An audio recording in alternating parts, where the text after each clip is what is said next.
तो इस वीडियो के पार्ट 1 में हमने देखा कि भाई 1857 की क्रांति किस प्रकार से पनपी और मंगल पांडे ने किस प्रकार से विद्रोह किया और 8 अप्रैल 1857 में उन्हें किस प्रकार फांसी दी गई थी।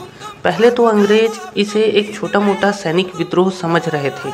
12 और 13 मई को सब तरफ भारत में शांति थी, लेकिन जैसे ही ये खबर फैली कि विद्रोहियों ने दिल्ली पर कब्जा कर लिया है और स्वयं बहादुर शाह जफर उनका साथ दे रहे हैं, तब माहौल थोड़ा बिगड़ने लगा।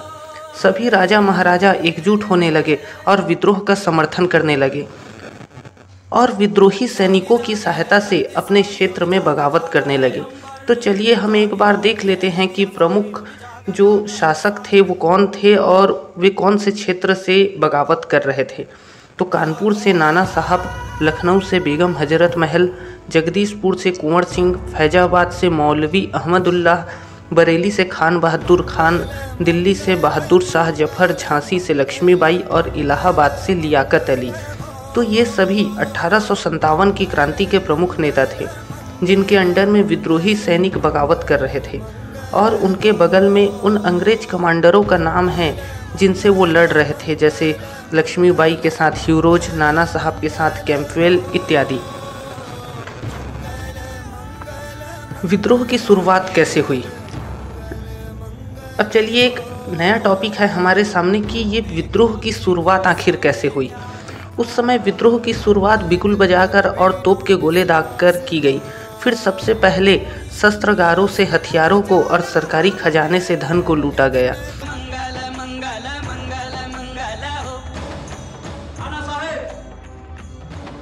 चिंगारी भड़क चुकी है, अब आग सारे हिंदुस्तान में फैल जाएगी। लेकिन क्या कब तक सोचते रहेंगे नाना साहब? यही मौका है, इस पार या उस पार। आग ऐसी लगी है दिलों में, ना बुझेगी किसी के बुझाए। मन की अग्नि है आंखों से झलकी, सर नहीं झुकते हैं अब झुकाए। अब तो बिगड़े हैं तेवर सभी के, निकले सब अपने घर को जलाए। महारानी लक्ष्मीबाई की जय हो। विराजिए तात्या। वक्त आ गया है, सोचा था उससे पहले ही। हाँ, इसी पल का तो 100 साल से इंतजार था। वो जो आंधी के जैसे उठे हैं, ना दबेंगे किसी के दबाए। खाई सौगंध है ये सभी ने, अब गुलामी को देंगे मिटाए। हम तो बस नाम के शहंशाह हैं, अब हम करें तो क्या करें। तूफानी लहर उठ रही है झापना। और इसके बाद जेल, टेलीग्राफ दफ्तर और रिकॉर्ड रूम में हमला करके सभी फाइलों को जला दी गई। फिर गोरे अधिकारियों के बंगलों पर हमला किया गया तथा हिंदी, उर्दू और फारसी में आम जनता से अपील किया गया कि वे सभी भी आकर इस विद्रोह में शामिल हों और अंग्रेजों को भारत से भगाने में हमारी मदद करें। अब यहाँ सवाल ये उठता है कि भाई आम जनता को विद्रोहियों से क्या मतलब, वो क्यों विद्रोह में शामिल होंगी? लेकिन आम जनता जैसे किसान और मजदूर भी इसमें शामिल हो रहे थे और काफ़ी ज़्यादा संख्या में हो रहे थे। इसके पीछे कारण ये था कि किसान जमींदारों से परेशान थे, वे उनके कर्ज से मुक्ति पाना चाहते थे और दूसरी तरफ मजदूर भी अपनी स्थिति में सुधार करना चाहते थे, क्योंकि कंपनी में मजदूरों का शोषण किया जा रहा था, जिसके विरोध में वे भी विद्रोह में शामिल होने लगे। अब आप जरा सोचिए कि उस समय मतलब मई-जून 1857 को भारत का जनजीवन कैसा रहा होगा। कोरोना महामारी के समय हमारे यहाँ जैसा लॉकडाउन लगा था ना, वैसा ही उस समय भी लॉकडाउन की स्थिति थी। खाने पीने की वस्तुएं, ताज़ी सब्जियों का अभाव था। कुछ सब्जियां बड़े घरों में पहुंचा दी जाती थी, लेकिन गरीब व मध्यम परिवार बहुत ही अभाव में जी रहे थे। चारों ओर कर्फ्यू लगा हुआ था, बाजार दुकान सब बंद थे, किसान व व्यापारियों के आय का कोई साधन नहीं था। अब यहाँ ये समझिए कि 1857 की क्रांति करने वाले लोग क्या चाहते थे। आपसे यह सवाल पूछा जा सकता है कि भाई 1857 की क्रांति के क्या कारण थे, लोग अंग्रेजों से क्यों परेशान थे। तो भाई 1857 की क्रांति हम लोग पढ़ते हैं कि भाई चर्बी लगे कारतूस, वो तात्कालिक कारण था, है ना। इसके पीछे भाई कोई भी बहुत बड़ी क्रांति जो होती है अचानक से नहीं होती है। स्टार्ट किसी तात्कालिक कारण से ही होता है, स्टार्ट जो है अचानक ही होता है, लेकिन इसके पीछे बहुत लंबी कहानी होती है। तो 1857 की क्रांति क्यों हुई, तो इसके बारे में ये कहना कि भाई चर्बी लगे कारतूसों के कारण हुई, ये बिल्कुल गलत होगा। 1857 की विद्रोह जो हुई थी, इसके पीछे कई कारण थे, जिसमें से पहला था आर्थिक कारण। आर्थिक कारण में आ जाएगा कि भाई अंग्रेजों के द्वारा नई भू राजस्व व्यवस्था लागू की गई थी और टैक्स में काफ़ी वृद्धि कर दी गई थी। कंपनी के खुलने से छोटे मोटे जो उद्योग धंधे थे वो बंद हो गए थे। कंपनी में मजदूरों से बेगारी कराई जाती थी।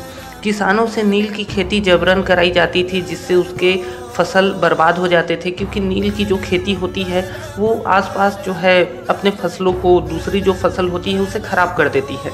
तो कंपनी ज़बरदस्ती नील की खेती करा रही थी, क्योंकि सूती वस्त्रों को रंगने के लिए उन्हें नील की ज़रूरत पड़ती थी। इसके अलावा कुछ राजनीतिक कारण भी थे। अंग्रेज़ों ने सभी राजाओं महाराजाओं के साथ सहायक संधि कर रखी थी और वो सहायक संधि के नाम पर सभी राजाओं महाराजाओं को उनके रियासतों से बेदखल कर रहे थे। सामाजिक कारण, और इसके अलावा कुछ सामाजिक कारण भी थे, जैसे ईसाई मिशनरी हिंदुओं और मुस्लिमों के बीच अपने धर्म का काफ़ी ज़ोर शोर से प्रचार कर रही थी और उन्हें ईसाई बनाने पर तुली हुई थी। इसके अलावा सती प्रथा, विधवा पुनर्विवाह पर अंग्रेज़ों ने रोक लगा रखा था। इस कारण भी कट्टर हिंदूवादी जो लोग थे वे अंग्रेज़ों पर काफ़ी भड़के हुए थे। अब 1857 की क्रांति को लेकर अंग्रेज़ों का दृष्टिकोण क्या था, चलिए हम ये समझते हैं कि भाई 1857 की क्रांति को वो किस तरीके से देखते थे।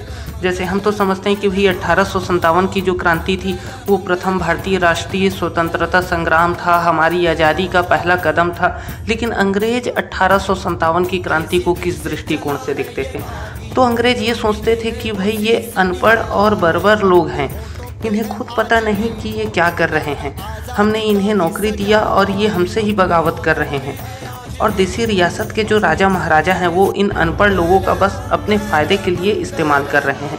तो इस प्रकार से 1857 की क्रांति प्रारंभ हुई थी और चली कुछ समय तक, और अंग्रेज़ों को एक प्रकार से लगभग उखाड़ के फेंक दिया गया था।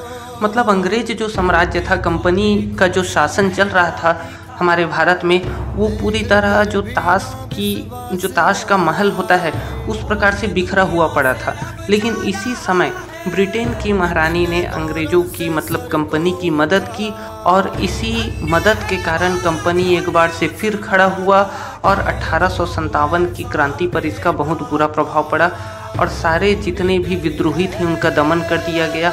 लेकिन इसका रिजल्ट ये निकला कि अब आने वाले समय में कंपनी का नहीं बल्कि ब्रिटिश शासन का, मतलब ब्रिटेन की महारानी का डायरेक्ट भारत में राज होने लगा। मतलब अब हम ये कह सकते हैं कि भारत कंपनी नहीं बल्कि ब्रिटिश क्षेत्र में आ गया। तो इस प्रकार से थी 1857 की क्रांति। और अगला जो हमारा वीडियो सीरीज होगा इसी चैप्टर पर, इस पर हम अपने बुक के जितने भी क्वेश्चन आंसर हैं उस पर चर्चा करेंगे।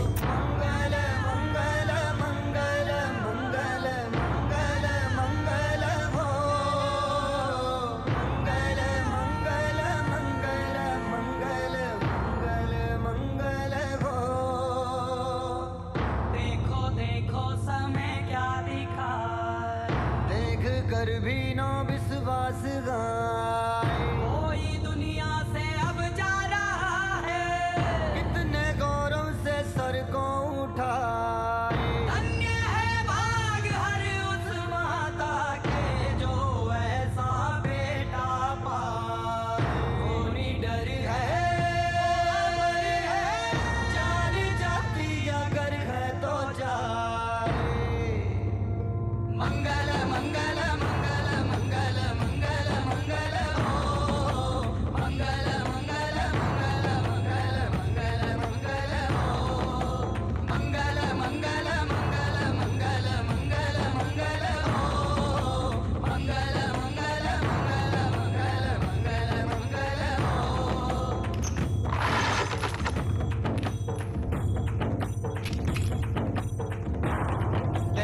से चला है ये भागी, जो भी देखे वो शीश निभाए। अपने होठों पे है आज भी वो नारा आजाद शादी का ही सजाए, अपनी